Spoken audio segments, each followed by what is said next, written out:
bakristo bavandimwe kristo yakuzwe.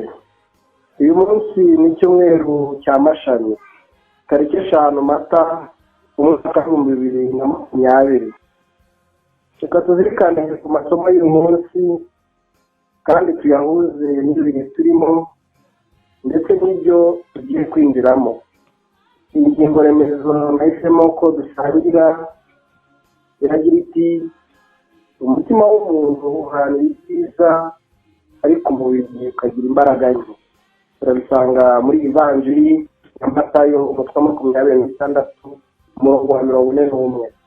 Bakristo bavandimwe, icyumweru cya mashami twibuka kandi tugahimbaza igihe Nyagasani Yezu yasesekaye mu murwa wa Yerusalemu, akakirwa nk'umwami koko, agatambagizwa bikomeye, agakomerwa amashyi, akavugizwa impundu, akaririmbirwa.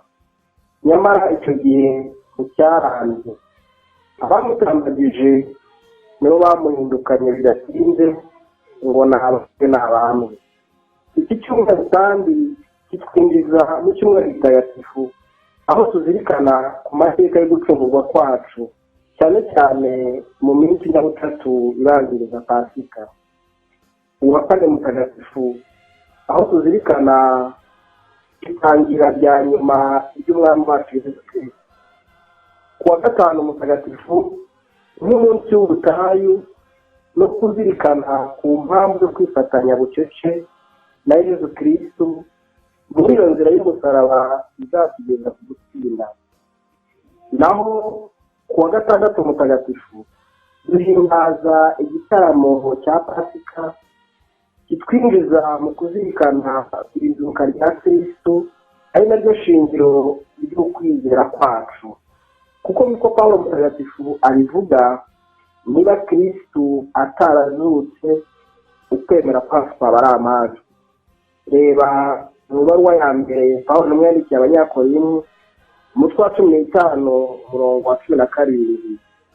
Iki gihe kandi cyo kwitegura Pasika kirije mu gihe isi yose iri mu bihe bidasanzwe byo guhangana n'icyorezo cya coronavirus, aho abantu bakomeje gupfa ari benshi hirya no hino ku isi. Ni igihe cyo kwinjiramo buri wese ukwe kugira ngo azabashe guhimbaza Pasika neza. Kimwe mu byatuma duhimbaza neza Pasika ni ukwisuzuma, tukamenya ko turi abanyabyaha, tugasaba imbabazi Imana n'abo twahemukiye, kandi buri wese akiyunga n'umutima we. Igihe cy'ububabare cyegereje, Yezu yajyanye bake mu bigishwa be ku musozi gusenga.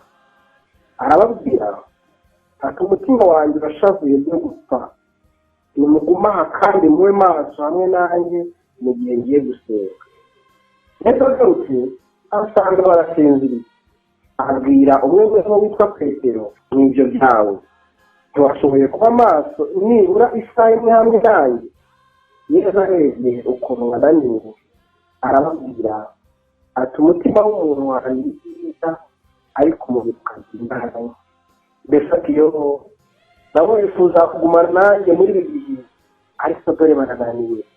Arongera ajya gusenga ubwa kabiri, ariko asiga bakanguye ngo bagerageze kuba maso.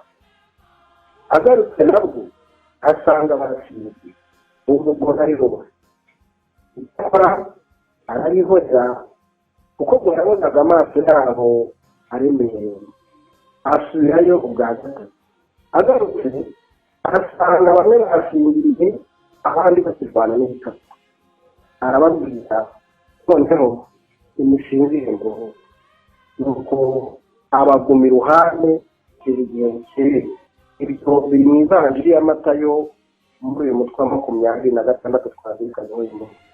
Icyo tuzirikana, ndagira ngo tugendere kuri aya masomo matagatifu y'uyu munsi, tuzirikane ibintu bine by'ingenzi.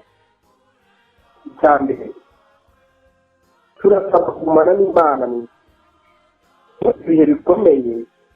Nyagasani aragusaba kumuguma iruhande, kugumana nawe nibura isaha imwe n'isengesho buri munsi aho turi mu ngo zacu, kugira ngo tutagwa mu bishuko bitandukanye.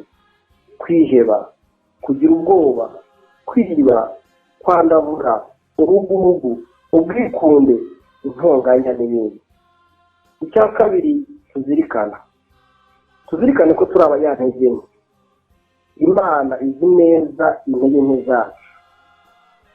Niyo tunaniwe iratwihanganira kuko ni inyampuhwe.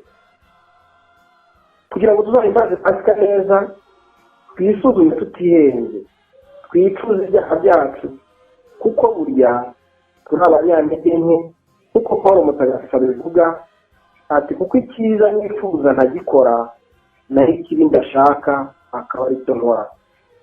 Ibyo abivuga inkuru yandikiye Abanyaroma umutwe wa 7 umurongo wa 19. Iki gihe turimo ni icyo kwigorora n'Imana n'abavandimwe bacu ndetse no kwiyunga n'umutima wacu. Turabyanze nkeya kandi buri wese yifite umusemburo wo guseguka kwe. Twicuze koko burya nta muntu w'umunyabyaha udashaka kubivamo. Icya gatatu, tuzirikane ko icyubahiro cy'isi ari icy'akanya gato. Mu bicumuza bene muntu mu gushakisha ubutunzi, gushakisha imbaraga zishingiye ku cyubahiro n'ibindi. Igihe turimo kirimo isomo rikomeye. Yesu yatezejwe mu mujyi wa Yerusalemu nk'umwami, bamuririmbira ngo hozana, ntiyasingizwe uje mu izina rya Nyagasani, ngo niwe mwami wa Isiraheli, inkomoko nyacyubahiro ya Dawidi. Nyamara ntibyamaze kabiri, baramushushubikanya ngo akwiye urwo gupfa, maze abo yagaburiye bagahaga bamwicisha inzara. Abo yahaye divayi nziza bagatangara, bo bamuha divayi irura. Abo yakijije uburwayi bamutera inguma umubiri wose. Bavandimwe, ibyo dukora byose dushakishe ubukungu mu ijuru, kuko isi nta nyitura zigira. Tubitse ubukungu bwacu aho imungu zitagera. Ububiko nabwo buri mu mutima wita ku bandi kandi udategereje gushimwa nabo. Icya kane, tuzirikana muri aya masomo y'umunsi. Tuzirikane ko iki ari igihe cyo kubabazwa n'ikibi twakoze. Bavandimwe, iki ni igihe cyo kubabazwa n'ikibi cyaturutse mu ruhande rwacu. Usanga kenshi hari igihe twigira abahigi b'ibyaha by'abandi, tukabangukirwa no gucira abandi imanza, aho kwikebuka ngo buri wese yirebe atihenze, maze ababazwe n'ikibi yakoze, kabone n'iyo nta wundi muntu waba ukizi. Hari abantu twakura isomo dusanga mu ivanjiri ya Matayo. Ngo umutegeka hamwe n'abasirikare be barindaga Yesu, babonye umutingito w'isi n'ibyari bibaye, bagira ubwoba bwinshi, baravuga bati uyu koko yari umwana w'Imana. Urumva ko nibura babashije kwicuza birakoze. Reka dusenge. Nyagasani Mana yacu, wavuze ko abakomera ku ijambo ryawe batazakorwa n'ikimwaro, nk'uko tubisanga mu ivanjiri ya Yohana umutwe wa 8:51 no muri Zaburi ya 22. Muri ibi bihe twugarijwe n'icyorezo gikomeye cya coronavirus, gihuriranye no kwitegura Pasika, duhe umutima wo kugarukira, umutima wo kwiyunga nawe, umutima wo kwiyunga n'abavandimwe bacu, ndetse no kwiyunga natwe ubwacu. Turi abantu, ntabwo turi abamarayika, aho twaguye tubyutse dukomeza urugendo, aho turwaye dukize, niwe muganga utagira gisumbwa. Tabara abana bawe bari mu kato, cyangwa uburundi bubabare buzi nawe wenyine. Uri imbabazi zimenya imbabare, turinda ubwoba no kwiheba. Bana natwe ibihe byose, by'umwihariko muri iki cyumweru kitagatifu twinjiyemo, maze uko dusangiye ububabare bwa hano ku isi tuzanasangire nawe ibyishimo by'izuka mu bwami bwawe. Twisabye kwizeye ku izina ry'Imana Data nta Mwana nta Roho Mutagatifu, amina. Mwari kumwe na Padiri Victor Amerika, Padiri mukuru wa Paruwasi Nyarinyenga yaragije Bikira Mariya umwamikazi wa Kibeho.